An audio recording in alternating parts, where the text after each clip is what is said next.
राजेश भटनागर जी को हम आमंत्रित कर रहे हैं कि आप आवे और अपनी कहानी वाचन करें।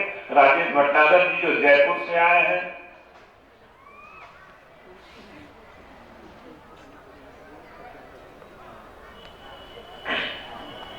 सीधे और इसके बाद हम डॉक्टर अपूर्वा अवस्थी जी को सुनेंगे।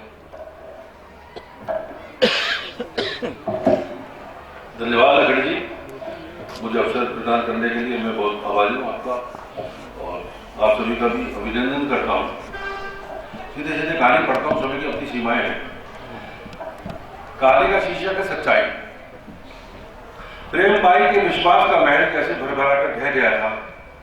डॉक्टर साहब के प्रति उसके दिल में फैला आदर, सम्मान का विशाल सागर जैसे सूख कर क्षितिज तक फैले सूने रेगिस्तान में तब्दील हो गया था।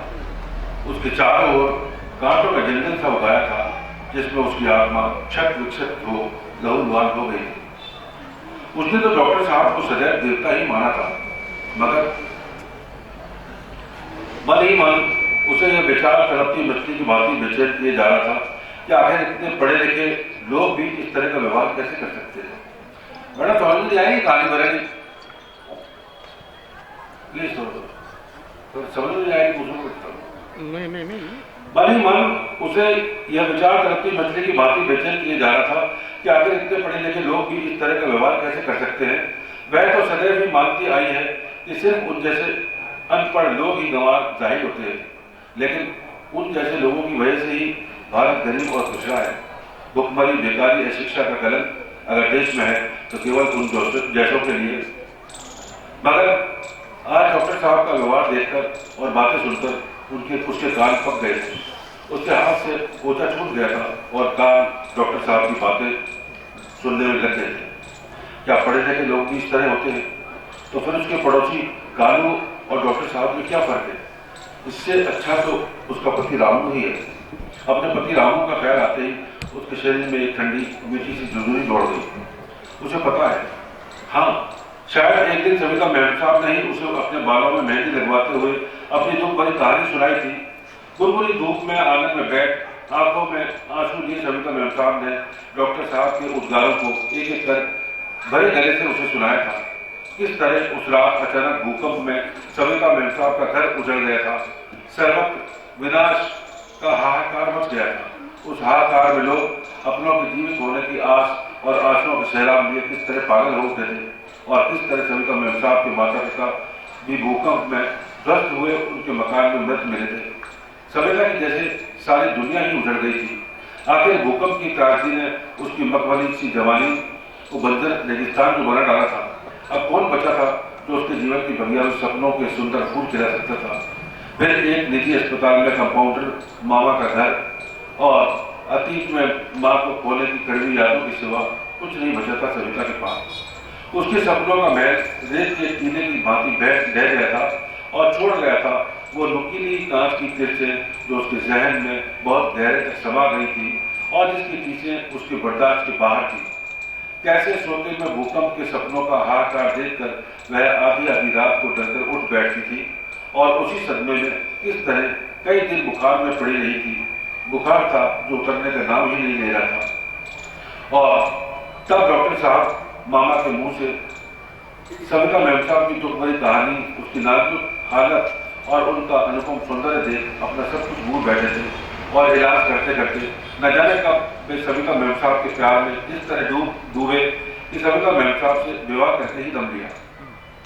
अपना पद, मान, सम्मान और समाज की परवाह किए बिना उन्होंने बिना किसी दिखावे के एक छोटा सा समारोह आयोजित कर सविता मैम साहब को अपना लिया था। मगर आज उस देवता को क्या हो गया था, यह न तो सविता की समझ में आ रहा था और न ही प्रेम भाई खुद ही समझ पाई थी। पोछा लगाते लगाते अनायास में उसने सविता के रोने की आवाज सुनी तो वह पोछा छोड़ अंदर कमरे में प्रविष्ट हो गई। शायद डॉक्टर साहब ने सविता की गाल पर भरपूर शक्ति से तमाचा दे मारा था, जिससे सविता की गाल पर डॉक्टर साहब की 5 उंगलियों के निशान उभर आए थे। वह सविता को देख हतप्रभ रह गई। आपे से बाहर हुए डॉक्टर साहब चिल्ला रहे थे, क्या नहीं किया तुम्हारे लिए? अपना मान, सम्मान, माँ बाप, समाज सभी कुछ तो दांव पर लगा दिया मैंने। अब अगर कह रहा हूं कि सोनोग्राफी करवा लो तो बस करवा लो। मैं इससे आगे कुछ भी नहीं सुनना चाहता। 2 लड़कियां पहले ही हो चुकी हैं। अब मुझे हर हाल में एक लड़का चाहिए, आखिर इतना बड़ा अस्पताल, ये संपत्ति कौन संभालेगा? और ये जो 2 बेटियां हैं, क्या वो आपको जरा भी प्यारी नहीं? क्या ये आपके प्यार, आपकी संपत्ति के हकदार नहीं? आप ऐसे पढ़े लिखे भी और इस 12वीं लड़की हुई तो अबॉर्शन करवा देंगे? नहीं, किसी हाल में भी मैं कन्या भ्रूण हत्या नहीं करने दूंगी, चाहे मैं मर ही क्यों ना जाऊं। आप डॉक्टर हैं, आपके लिए वो सिर्फ मांस का एक लूथड़ा हो सकता है, मगर मेरे लिए वो मेरा अंश है, मेरी जान, मेरी आत्मा और मेरा स्वाभिमान। मुझे अपने स्वाभिमान के लिए अगर मरना भी पड़े तो मैं तैयार हूं। तो फिर मर ही जाना, या तो तुम्हें मेरा कहना मानना ही पड़ेगा, वरना मेरे घर में तुम्हारे लिए कोई जगह नहीं। कहते हुए डॉक्टर साहब ने सविता को एक जोर का धक्का दे दिया, जिससे वह पलंग पर गिर सुबह पड़ी। प्रेम बाई यह सब देखकर मानो बौखला गई। इतना अत्याचार, नारी का ऐसा घोर अपमान, ऐसा तो उसके ना औलाद होते हुए भी उसके पति रामू ने कभी भी नहीं किया उसके साथ। अनायास प्रेम बाई को न जाने क्या हुआ कि वह पोछा छोड़कर सीना तान कर डॉक्टर साहब के सामने जाकर तनकर खड़ी हो गई।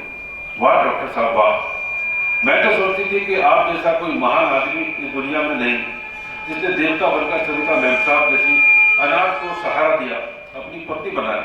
मगर वाह देवता, आज आपने अपना असली चेहरा दिखाई दिया। एक औरत पर हाथ उठाते आपको शर्म नहीं आई? भगवान का शुक्र है जो उसने आपको 2 प्यारी सी कन्याएं दी। लक्ष्मी का रूप है वो। आखिर आप क्या जानो औलाद का महत्व? मुझसे पूछो जिसकी गोद में भगवान ने एक चूहा भी नहीं दिया। आपसे तो अच्छा मेरा पति रामू ही है, जिसने मुझे कभी बे औलादी का ताना नहीं दिया, मुझ पर कभी हाथ नहीं उठाया। मैं तो सोचती थी कि हम छोटे लोग ही ऐसी छोटी बुद्धि, ऐसे छोटे संस्कार रखते हैं, मगर आज मुझे पता पड़ गया कि बड़े लोगों में और हमें कोई फर्क नहीं। धिक्कार है डॉक्टर साहब। कल से यह प्रेम बाई आपके घर काम पे नहीं आएगी। जिस घर में औरत की कोई इज्जत नहीं, उस घर में प्रेम बाई झाड़ू तो क्या उसकी तरफ मुड़कर भी नहीं देखती। कहते हुए उसने सुबह हुई सविता मैम साहब को उठाया और भर्राए गले से बोली, मुझे माफ करना मैम साहब, अब ये प्रेम बाई आपकी और सेवा नहीं कर सकती। आज बड़े लोगों की सच्चाई मेरे सामने आ गई है। इस देश में केवल हम ही दकियानुसी, अंधविश्वासी और मकान नहीं है। मैं तो आपके पति को देवता समझती थी, मगर ये तो मेरे रामू से भी। कहकर आपको मैं आंखों से बहते आंसू पहुंचते हुए घर से बाहर निकल गई। डॉक्टर साहब प्रेम बाई की बातें सुनकर जैसे पत्थर हो गए थे। कानों में प्रेम का एक एक शब्द सच्चाई बनकर दीवारों से टकराता हुआ सारे कमरे में हाहाकार कर रहा था। सविता के जीवन के उस भूकंप सा हाहाकार जिसने सविता के जीवन को बंजर बना डाला था। सारे कमरे में सविता मैम साहब की दारुण सिसकियां तैरती हुई डॉक्टर साहब के निश्चल शरीर से लिपट गई थी, जिनकी गर्मी से वो धीरे धीरे किसी मॉम की तरह पिघलने लगे थे। आज उनकी सच्चाई उनके ही सामने मुंह चिढ़ाती खड़ी थी। प्रेम बाई की बातों ने यह साबित कर दिया था कि पुरुष प्रधान समाज, पुरुष प्रधान इस देश में नारी के स्वाभिमान का कोई स्थान नहीं। Thank you.